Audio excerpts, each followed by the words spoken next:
the other place blacks. It's always white to move first with alternate turns to move. And we can divide the board into two parts. First we have A to D. This is called queen side of the board because we have the queens on the D files. So from A file to D file we call the queen side, and from E file to H file we call the king side because the kings are on this side of the board. So this is king side and this is queen side. We can divide the board into two parts for our convenience. It is always white to move first, followed by black's move, then white will continue. And there is one move called touch to move. If you touch any piece during the game, you are supposed to move it on your next move. Like for example, if black touched the knight and suddenly he changes his mind and plays the bishop, this is not accepted. If you touch the knight first, you have to move the knight to any square of your choice, but since you have touched it, you have to move the knight itself. So you cannot just say I am just adjusting the piece, so I want to actually play the bishop. It is not accepted. If any piece is wrongly placed, like misplaced, or it's not correctly sitting on the square, then if you want to adjust something, you have to first say I adjust. I adjust, then only you can adjust the pieces after telling your opponent that yeah, I am going to adjust. I adjust. So first you have to say I adjust, then you can adjust. If without saying anything, if you touch a piece, then it is deemed as you are going to move that piece itself. So you cannot change your mind and play something else. So that is the first rule, touch to move. So be careful. So before making any move, you just make up your mind, think, take your time, then only start moving the pieces.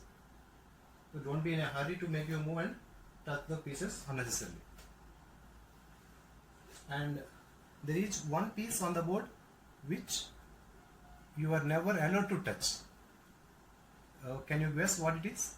There is one piece on the board which you never touch during your game.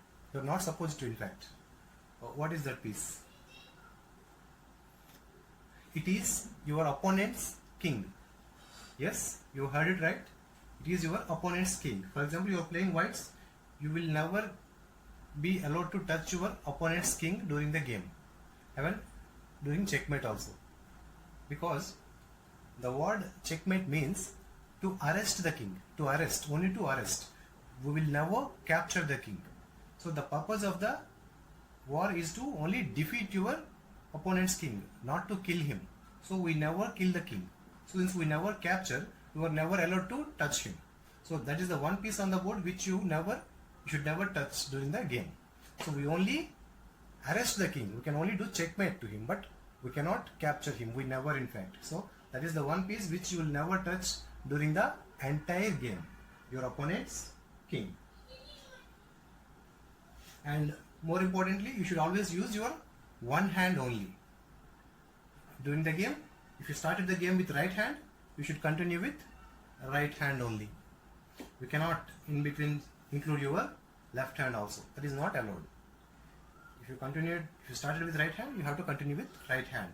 And at any point of time, you should never use both your hands to play one move. Like if you want to capture, so you want to capture like this. It is not allowed. If you want to capture, you have to use one hand and capture. And there is only two ways of capturing correctly.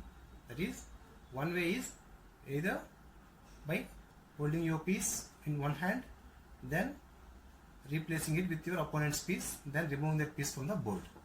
This is one way of capturing. And here is also another legal way of doing it. First, you can pick up the opponent's piece from the board, then put your piece over there and just keep it aside. Yeah, these are the only two ways of capturing. So you should never first you place like this and leave the piece, and then you do it like it's not allowed. It is illegal, because once you touch it, you should not drop it in between. You should not leave. You should hold your hand on it. See, still I am holding both. Then I placed it here. Then I remove it. Now the move is complete. Also, if you are capturing this way, first you are picking up the opponent's pawn, then you are placing it there. leaving your opponent's piece, keeping your opponent's piece out of the board. That's it. Only these are the two correct ways of capturing a piece or pawn. And there is one more thing, we have the chess clocks. We do have chess clocks. If you don't have one, you don't have to worry about it. You do not buy one, because you can simply download the chess clock app from the Play Store. Okay. This chess clock app allows you to set timings. You can set 5 minutes, 10 minutes, 3 minutes, 15 minutes or 30 minutes, whatever timing you want, you can set. Say for example, at the beginning of the game, the clock will be showing equal amount of time for both the players. Since it's white to move, the white clock will begin first. After making his move with the same hand, white has to press the clock. Now black will make his move and he will press the clock. So here you can see, when it is my turn, my clock is ticking. The countdown is going on for my clock. So that means I have to move fast. So again I make my move, then only I press the clock. Similarly, black also, after completing his move only, he should press the clock. He cannot just first press the clock and then make his move, it is illegal. So first he has to make his move, complete his move. After that he has to press the clock. Whoever clock reaches 0 first, they lost the game. So they lost the game on time. So if the clock reaches 0, it will show red color. That means your time up and you lost the game on time. So the purpose of the clock is to provide equal amount of time to both the players at the beginning of the game, so that they have equal chances to think. So the person who is taking more time to think obviously will be under time pressure during the end of the game. And what if while making a move you accidentally hit other pieces and they fall off the board? Nothing to worry. You can just again say I adjust and rearrange the pieces, preferably with one hand, and then press the clock. Only then you press the clock after rearranging the pieces. You cannot just simply press the clock and then you want to rearrange the pieces in your opponent's time. It is not allowed. First you can say I adjust and rearrange the pieces and then press the clock. That's it. Next important thing is the rule that n% capture. Yeah, remember in the last lesson we discussed it, but since it's a tricky one, I would like to discuss again in this session. First, you need to understand that n% capture is a pawn captures the other pawn when it moves 2 moves. It happens only on 2 ranks. When you have your pawns, white pawns, on the 5th rank, they can do n% capture. And black pawns, when they are on the 4th rank, they can do the n% capture, because only when the black pawn is on 4th rank, your pawn is crossing the square which is attacked by the black pawn. So here n% is possible, and for white the n% is possible on the 5th rank, because if the black pawn, either this C pawn or A pawn, moves 2 moves, we have this square which is attacked by our pawn, so we can capture the black pawn here. So I'll show you here. For example, it's say black's turn to move.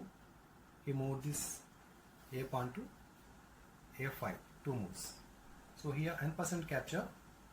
Again, similarly, while capturing, you can first pick up the pawn, then hold your pawn, place it to the A6 square, because your pawn is attacking the A6 square only. So you have to capture on the A6 square. Though the pawn reached A5, you can still capture on the A6 as a one-time offer. It can happen only on the very next move. Say for example, when he has played 2 moves, you didn't want to capture at that time, so you played something else. So he also played something else. So in the next move, if you want to capture, it is not possible. You can do the 10% capture only on the very next move when the pawn is crossing the square that is attacked by your pawn. So if you wait for one move, play something else, on the next move you want to do 10%, it is not allowed. So it is only the very next move when the pawn moves 2 squares, in the next move only you can do the n% capture. Okay, here for example, if black plays this c7 pawn to c5, 2 moves, you can do n% with which of your pawns? With b pawn or this d pawn. Who will do the n% here? It has come 2 squares from c7 to c5. So here which pawn can capture him? Either this pawn or this. You can capture using your b5 pawn only, because while making 2 moves it is crossing which square? The c6 square. The c6 is attacked by which pawn? Your b pawn only, not your d pawn. This d pawn won't be able to do anything. For example, if there is no b pawn here, so if in this position, if he moves 1 move, can you capture? No. Similarly, if he moves 2 moves also, you cannot capture. As simple as that. But when we have a b pawn here on 5th rank, when we have our pawns, we can do the n% capture because it is crossing this square, the attacked square. Here, similarly for white, if I move it 2 moves, he can do the n% capture. And I hope this n% capture topic is clear. And another important concept we have is promoting a pawn promotion. While promoting the pawn, again you have when the pawn reaches the last rank, 8th rank for whites and this first rank for blacks. So if your pawn reaches the 8th rank, you have the choice of converting this pawn into any of the piece that you want. Queen, rook, bishop or knight. You can convert the pawn to any of the pieces. Not necessarily because it reached the rook's square it should turn into a rook. It's not necessary. You can take it any piece. For example, you may have a queen already on the board, but you can take a second queen. If 2 pawns are promoted, you can take a third queen. Another pawn promoted, you can take a 4th queen. Similarly, if you have 2 rooks already on the board, if you want to take another rook, yeah, you're welcome. When you promote the pawn, you can take another rook. So, but there is one correct way of promoting the pawn also. How to promote the pawn? See, before touching the pawn itself, you have to make up your mind whether you want to promote it to a queen, rook, bishop or knight. So I want to take a queen. So first I will take the queen into my hand. I will hold it like this, only with 2 fingers. I leave these fingers to handle that pawn. So I hold it like this. Then I touch this pawn. I move it to here. Then I lift it. Then I place my queen here. Then I am taking out my pawn to out of the board. So this is considered as one single move. Yeah, this should be done in this way only. I cannot just simply push the pawn and look for the queen somewhere on the table. I search for it. It's not allowed. So before moving the pawn, I should have the piece on hand. But what if you have to capture and promote on the last square? See, there is already one knight over there, so you cannot promote your pawn without capturing. So how do you do it? Similar, it's the same to that, but a bit complex. First you need to place your queen, hold your queen like this, pick up the pawn, then see, I'm taking out the knight, placing the pawn here. I have to touch the pawn here first. Okay, pawn touched the 8th rank, pawn reached the 8th rank, but I'm not leaving anything from my hand. Now I lift both the pawn and knight, then I leave my queen there. So I have promoted, I captured and promoted both. So this is called a legal move. Don't be too worried, it is not that difficult, it is easy. And the next important rule is castling. Castling is something that where we move over king and rook at once. In one single move, you are allowed to move your king and rook. Like the king goes 2 squares. Only while castling, the king can jump a square from e file to it's jumping to g file, and the rook takes the square beside to the king. So this is considered as one move, and you should do castling as I earlier told with one hand only, not with two hands. It is not allowed. While castling, only with one hand. That too, you have to touch your king first. First you need to touch the king, goes 2 moves, then the rook comes here, just beside the king. So castling can happen both the sides of the board, either king side or queen side. If you want to castle queen side, similarly the king goes 2 moves, rook takes the square adjacent to the king. Similar for black also. So if black wants to castle on the king side, he will move the king 2 squares and the rook will occupy the f8 square. So if he wants to castle on the queen side, it doesn't matter, though there are 3 squares in between rook and queen, here only 2 squares, but still the king can go only 2 moves. The rook will come here. So the first thing that you need to do now is, while castling you should use only one hand, and king goes only 2 moves, and the rook occupies the adjacent square. Okay, and there are certain exceptions in which you are not allowed to do castling. If there are pieces between your king and rook, you are not allowed to do castling, because there is one knight in between king and rook, so I cannot castle here. So to do castling, the first requirement is there should not be any pieces between the king and rook. Those squares should be empty. And the second rule is the king should not be under check.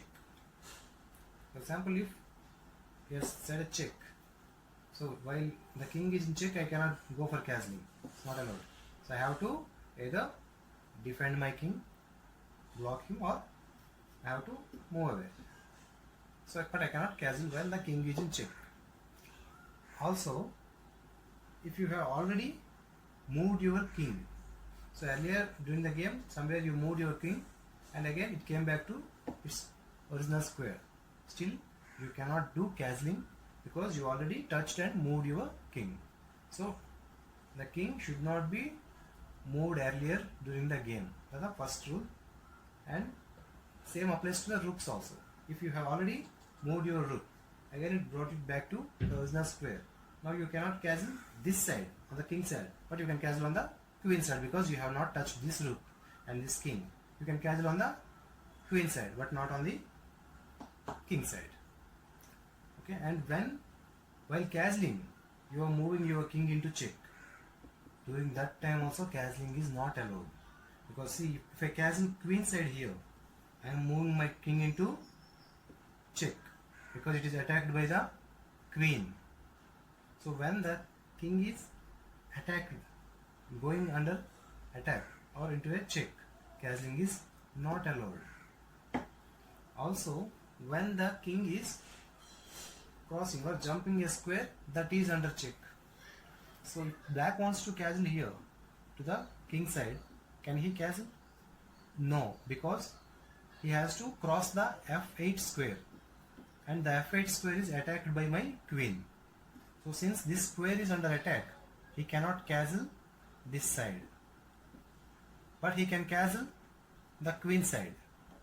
Though this king queen is attacking the b8 square, but king is not touching that square. King is going only up to c. Rook can jump. Rook can cross the square which is attacked by the enemy piece.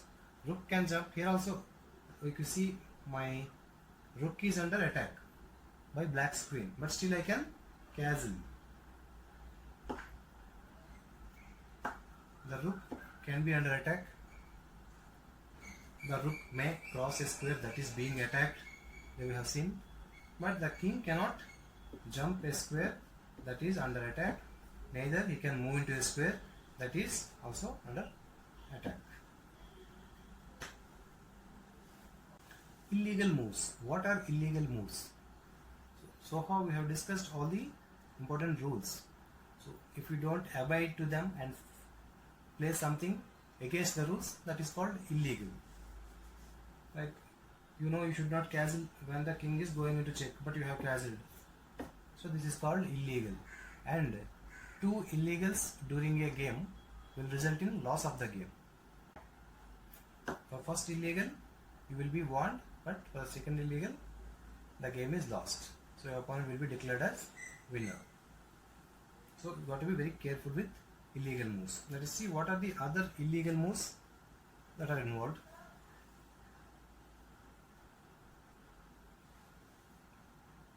Say for example, your opponent has just played a rook here to e8.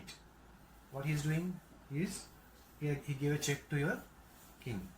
You are supposed to move away. But what happens during the game? He will not utter a word. He doesn't say that, yeah, I have given a check. He doesn't say the word check. Because chess, while in tournaments, we play quietly. We don't make any noise. So I just make my movement, stay quiet. I will not say that your king is in check, you have to see. That is your responsibility to see whether your king is safe or not. So if you are under check and you played something else, so you also gave one check to his king. So what it is an illegal move. Because when the king is in check, without bothering about the king, you played something else. So this is called illegal move. So again, you have to take back this move. This will be recorded as a first illegal, and after another illegal, you will be losing the game. And yeah, in this case, say, okay, so he has given a check. You have to move away. Instead of moving away, you again moved into check. This is also illegal. You have to move your king into safety. Instead of going to safety, you again move that into a square, which is also attacked by the opponent's piece. So this is again illegal. And incorrect movement. Say for example, from here the queen can go to this vertical or horizontally and diagonally. But instead of going to the squares that are accessible to the queen, you played it somewhere else wrongly, like a knight you played it here. This is called illegal.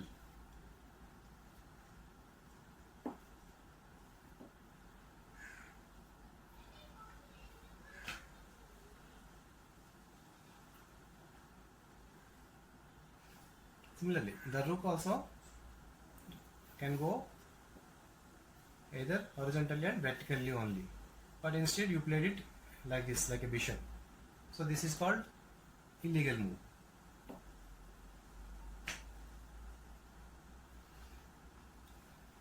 And say for example, okay, position is like this, and you moved your rook. Yeah, that is correct move only. Rook moved in the right direction, but still it is illegal. Why? Because you exposed your king to check. When this rook was here, it is obstructing the opponent's piece from giving a check to the king. So without knowing that, you just moved the rook to anywhere. So you want to attack the queen, so you moved it here. But that's leaving your king under check. So this is an illegal move again. Possible outcomes of the game, result of the game. When you play a game, there are three possible endings. Either you may win, or you may lose, or it may become a draw. So let us see in what situations we call it a win or lose or a draw. Winning, it is very clear. The moment you checkmate your opponent's king, it is win. So in this position, if I reach the e7 square with my queen, and I'm just blocking the king. I have the bishop protecting my queen, so the opponent's king cannot capture me and cannot move out, and he cannot block the check. So this is considered as checkmate. So in here white won the game because the black king cannot capture. So when the king is in check, he has three options to do the A, B, C. A means avoid, B for block, C for capture. So when the king is in check, he can either avoid it or block it or capture the opponent's piece which is giving the check. So in this case it is not possible. He cannot avoid because king has only 1, 2, 3, 4 moves to go, and all 4 are covered by my queen. And he cannot block it because the king is right in front of him. There are no squares in between. For example, if it is here, he may bring some other piece here, but it is on the very next square, so the king cannot block the check, and neither he can capture the queen because it is protected by bishop. So here A, B, C is not possible, so the king is checkmate. So here white won the game, and so if similarly if opponent checkmates your king, you lose the game. So it is clear about winning and losing. Then what is draw? So there are different possible ways of ending the game in a draw. Let us see what are the possible positions where the game ends in a draw. We have seen checkmate. Now let us see something new, that is stalemate. Stalemate is a position where the king is not in check, is not attacked, but he does not have any squares to move, no safe squares to move, because the queen is protecting all 3 squares that are accessible to the king. But he is not under check. Right now it is black's turn to move. He is not under check, but he has no legal moves to play. So if I go here, it is illegal. If I go here, it is illegal. This is illegal. So why would I make an illegal move? So I just simply stay here, which is the safest square for me. So this is called stalemate, and this is considered to be a draw.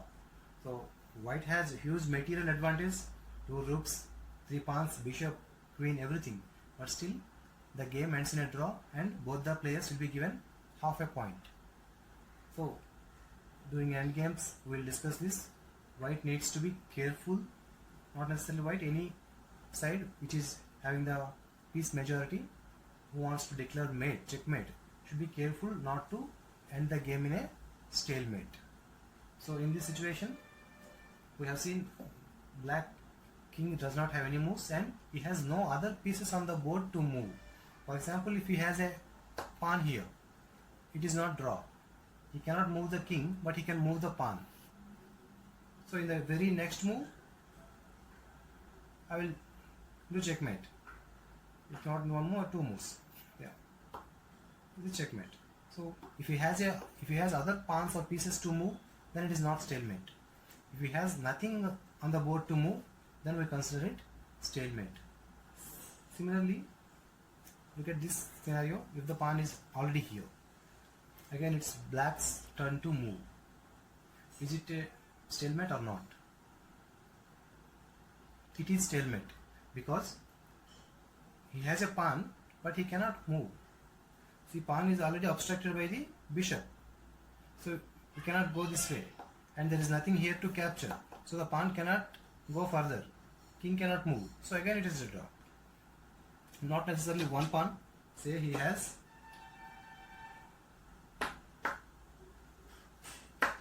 4 pawns on this side, but none of them can move forward. Again it is a draw.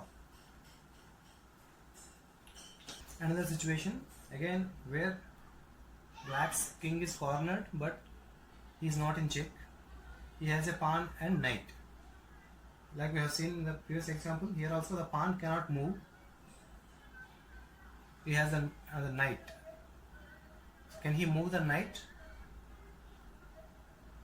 No, he cannot move the knight because moving the knight will be considered as an illegal move because he is exposing the king to check with this bishop. So he cannot move the knight because if he moves the knight, it is illegal. The king will be exposed to check. So he cannot move the king. He cannot move the king here. Another bishop is there. So king can't be moved. Pawn cannot be moved. Knight also cannot be moved because the knight is under pin. So this is also a stalemate. This game also ended in a draw. I hope the stalemate concept is clear. By practice you will understand it more clearly. And another way, insufficient material to win. Say for example, there are no other pieces on the board. Only 2 kings are left. This is by default a draw. But what if along with the king I have a knight? This is also a draw because one knight cannot deliver checkmate to the opponent's king. What if I have a bishop instead of knight? This is also a draw because a lone bishop cannot mate the opponent's king. But if I have both, it is not draw. Checkmate is possible with bishop and knight. And if I have a rook, again I can do checkmate with a rook, I can do checkmate with one queen, I can do checkmate with either 2 bishops or bishop plus knight. So we call it insufficient material only when we have only 2 kings or king plus bishop, and this side also may have another bishop, still it is a draw. Or 1 plus knight, still a draw. But what if I have a pawn also along with knight? Then it may not be a draw, not necessarily. It will not be declared as a draw by default. Only when the opponent captures the pawn with his bishop, it is a draw. Or he has the possibility of moving the pawn forward and reaching the last rank and promoting it to a queen. So when there are pawns on the board, you cannot call it insufficient material because the pawns can promote themselves to any major piece and they are sufficient to declare checkmate. And what is the other way of achieving a draw is threefold repetition. Here I have the piece majority sufficient material to declare mate, but instead of that I am playing like this. Here check, the king has come here,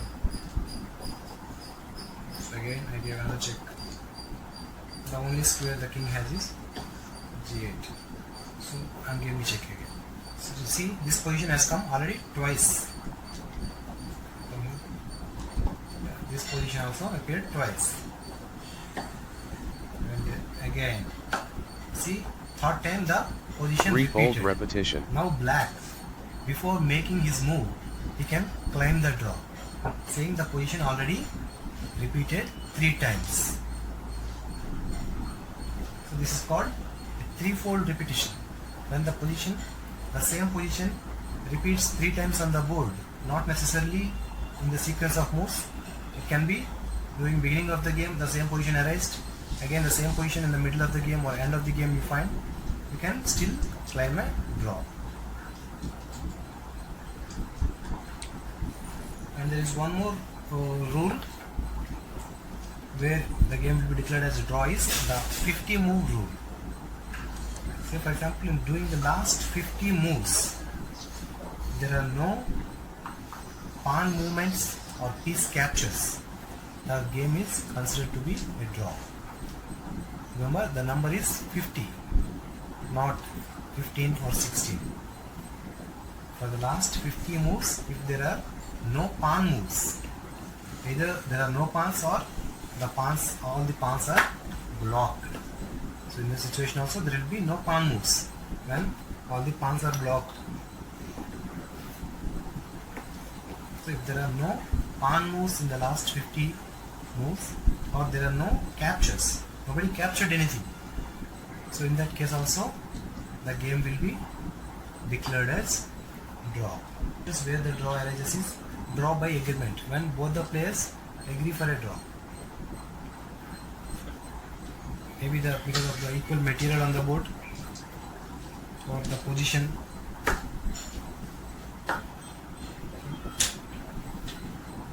This position, there is nothing to fight actually. Both of them have the same amount of material, same position, so there is no point in continuing the game. They may exchange the rooks or whatever they may play, but still both of them can agree for a draw and end the game here. Another situation where draw arises is the dead positions. Dead positions are something where there is no progress. You cannot achieve any progress how much ever you try, because there is no axis. See, in this position, in order to promote my pawns, I have to capture one of the black's pawns. So how do I capture? Since the base of the pawn chain is here, so I cannot capture this pawn because it is protected by other pawns. So I have to capture this pawn. I don't have any other piece. I have to capture with my king only. How will my king reach there? So by the time I reach here, there is obstruction. So I cannot enter here. I cannot enter here. I cannot enter the other side of the board as long as this pawn chain is there. And this pawn chain cannot move because all the pawns are obstructed by the opponent's pawns. My white pawns are obstructed by black's pawns, and black's pawns are obstructed by white pawns. So neither I can go that side nor he can come this side. This position is called dead position. This is automatically a draw. There is no point in continuing this game. Well, thank you guys. That's it for today. Hope we have covered all the important rules of the game. We are ready to play a game now. In the next lesson, so we will cover how to start a game, what you need to do during the opening phase of the game, how to develop your pieces, what are the mistakes that players do during the beginning of the game, what are the other important fundamental rules that you need to remember while playing a game. Thank you. Do provide your feedback in the comment section. Thank you for watching and subscribing to our channel. Thank you guys.